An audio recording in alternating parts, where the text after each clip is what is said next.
어떤 작가의 크리스마스 이야기.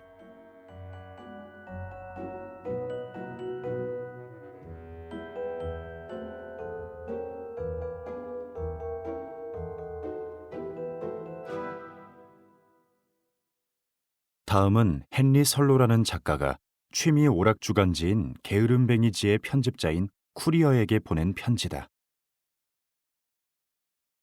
쿠리어 씨, 저는 정신이 온전하며 진실한 사람으로 인정받기 위해서는 자신이 살면서 겪은 기묘한 경험에 대해서 다른 사람들에게 떠들어대지 않는 편이 낫다는 견해를 한결같이 유지해 왔습니다.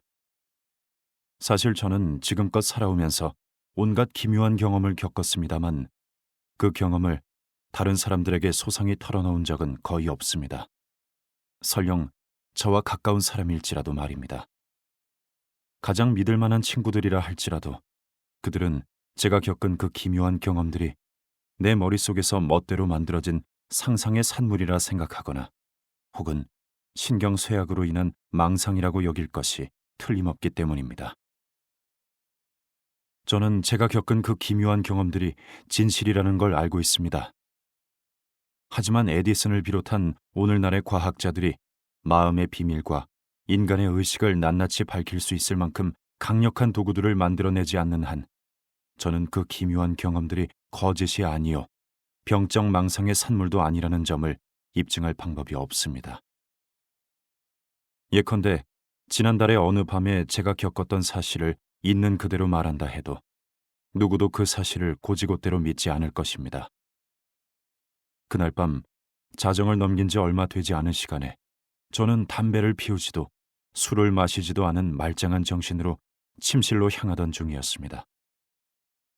그런데 달빛이 스며든 창가의 계단에서 모든 면에서 저와 똑같은 모습의 어떤 형체와 마주쳤지 뭡니까? 저는 뼛골까지 스미는 오싹한 기운에 그대로 계단에서 굴러 떨어질 뻔했습니다. 저와 마주친 그것은 이제껏 제가 억압해왔던 나 자신의 사악한 기운만을 낱낱이 모아놓은 듯한 모습이었습니다. 그리고 그 모습은 원래의 나 자신과는 완전히 다른 하나의 독립적인 객체였습니다.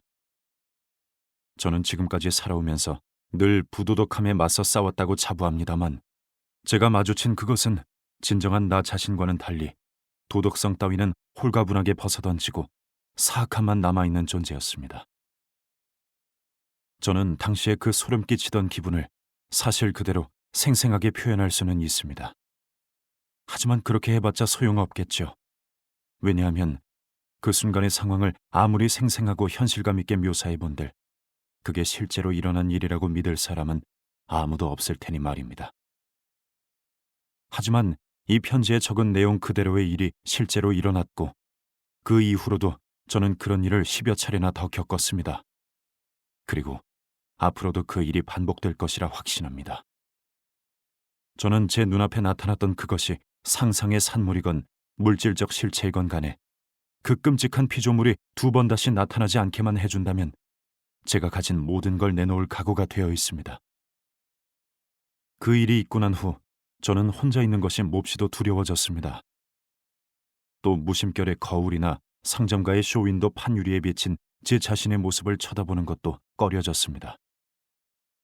지금껏 저는 행동과 사상이 올바른 사람이라는 평판을 얻어왔습니다. 하지만 지금까지 제 마음 깊숙한 곳에 억눌려 있던 사악한 모습이 어느 때건 불쑥 튀어나와 제 평판을 어지럽힐까 무척이나 두려워진 것입니다. 헨리 설로라는 걸 누구나 인지할 수 있을 정도로 나와 꼭 닮은 모습이지만 실제 나와는 달리 억제되지 않은 비열하고 사악한 모습만을 지닌 그 존재가 다른 사람들의 눈에 띄기라도 하면 어떻게 될까? 밤이면 밤마다 그 생각이 저를 괴롭히는 통에 저는 쉬이 잠을 이룰 수 없었습니다. 그뿐만이 아닙니다. 저는 그 일 외에도 지난 1년 반 동안 꿈속에서 나를 괴롭히고 있는 이상한 일에 대해서도 침묵을 지켜왔습니다. 이 글을 쓰는 순간까지도 저는 지난 1년 반 동안 제가 겪은 그 반복적이면서도 지극히 논리적인 꿈속에서의 삶에 대해 그 누구에게도 이야기한 적이 없습니다. 제 꿈속에서의 삶은 너무나 생생하고 또 무서우리만큼 진짜 같아서 이따금씩 저는 제가 있는 곳이 꿈속인지 현실인지